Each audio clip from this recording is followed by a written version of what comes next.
a Companhia Energética de Brasília é uma empresa estatal controlada pelo GDF, listada em bolsa, que tem como sua principal atividade a geração de energia. E como é que a gente comparece neste summit do LEED? É a conexão entre sustentabilidade, transição energética e o mercado imobiliário, a construção civil. E o que isso tem a ver? Tem tudo a ver hoje no Brasil. Cada vez mais a sociedade brasileira chancela o seu compromisso com o clima, com a sustentabilidade, com a transição energética na sociedade. E hoje a gente vê os estudos que dizem, inclusive, que os empreendimentos que têm a energia como renovável como fonte de uso nesses prédios, seja nos empreendimentos, seja nos empreendimentos residenciais, as pessoas pagam de 4% a 5% a mais, tem mais apetite de pagar mais para esses empreendimentos que têm selo, ministro Furlan, selo verde, selo que chancelam esses empreendimentos como empreendimentos verdes, sustentáveis e que têm um compromisso com o futuro do planeta no resgate de carbono. Nós, da SEB, nós temos um compromisso em Brasília, sob orientação do governador Ibanez, que tem feito na cidade uma série de atividades de sustentabilidade. Na nossa área, ele chancelou em 2021 uma lei em que determinou que todos os prédios públicos do Distrito Federal, eles devem, a partir de 2028, consumir a partir de 80% do seu consumo de energia, ter como fonte renovável de energia. E nós estamos cumprindo essa meta na construção de usinas com geração solar. A SEBPAR é uma subsidiária da Companhia Energética de Brasília, que é o nosso veículo para fazer essa atividade. E nós estamos fazendo várias ações. A primeira delas, que já está com início em breve de construção, é uma usina num consórcio que fizemos com o Supremo Tribunal Federal, Paulo, para gerar 3,7 megapico de energia para dar a sustentabilidade ao prédio do Supremo Tribunal Federal, fazendo com que haja 87% desse consumo, zerando praticamente a conta de energia do Supremo Tribunal Federal. Uma outra usina que nós estamos fechando um acordo com o Banco dos BRICS, com financiamento de 94 milhões de euros, nós estamos em fase final, a ideia nossa é ter o fechamento da aprovação, agora que vai ter no Rio de Janeiro a reunião que a presidente Dilma está vindo com todo o board do Banco dos BRICS, são praticamente 120 megas ali no Catetinho, que é uma usina extremamente grande para gerar essa energia para vários prédios do GDF e prédios do governo federal, inclusive o próprio Palácio do Planalto, que terá energia também com fonte renovável, reduzindo custos de energia. E várias outras ações, como toda a Secretaria de Educação terá uma usina de 30 megas para redução de consumo de todas as 900 unidades escolares e prédios administrativos do Distrito Federal, e a Secretaria de Saúde, com hospitais com perto de 60 a 80 megas de geração com fonte renovável.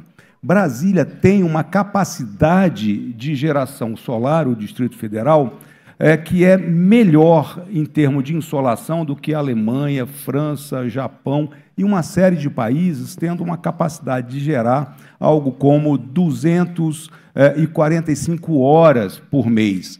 Enfim, então, o Distrito Federal tem uma grande capacidade de geração de fonte solar, fazendo com que esse programa avance muito.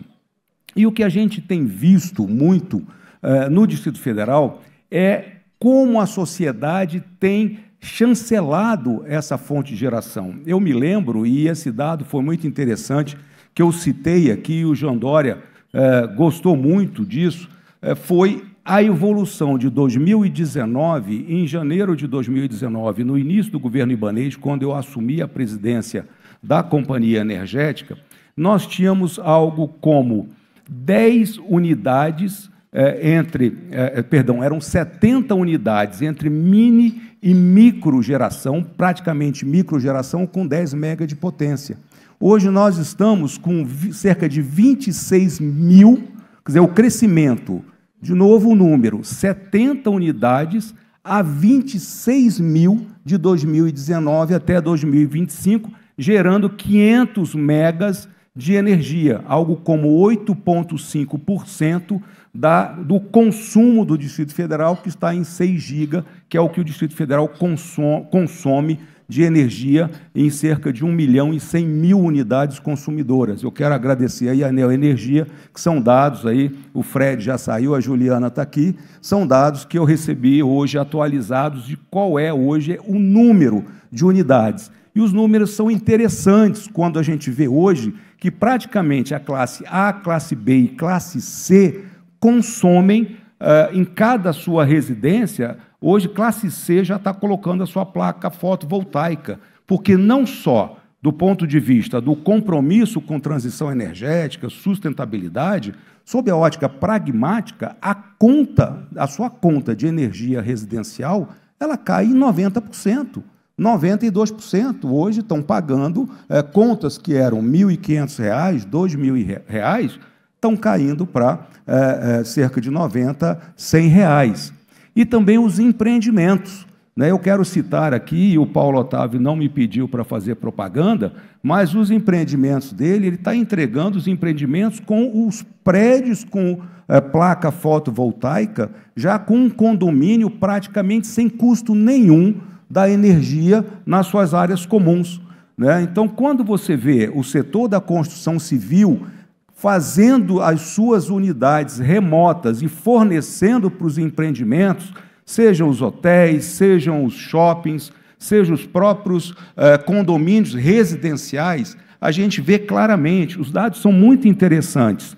Hoje nós temos, no Distrito Federal, 473 mini, são as gerações distribuídas, gerando 231 megas. E os outros 273 megas são geradas por 28 mil unidades de microgeração, isto é, são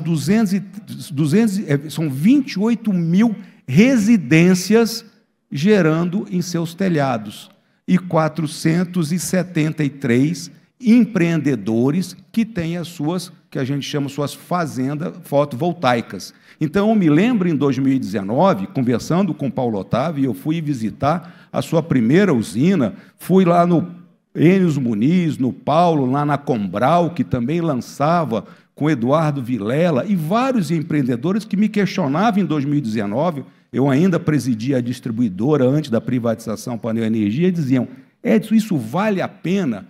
Isso é um bom negócio? Como negócio, uma GD está dando 25 de TIR real. É um bom negócio ou não é? Então, para aqueles pragmáticos que não têm muito compromisso com sustentabilidade e transição energética, acreditem que é um bom negócio. A medida provisória 1.300 que está aí, que tem 600 emendas, assusta, porque a insegurança jurídica no setor regulatório, no setor energético, é realmente preocupante. Mas, independente das discussões da redução do subsídio, e a redução vai custar 3,6 bilhões de reais da CDE, ainda está muito inferior do que é o custeio do subsídio de 11 bilhões da geração distribuída. Mas eu acho que ainda vale a pena a gente acreditar na sustentabilidade, na transição energética e o compromisso nosso com o clima do país para as futuras gerações.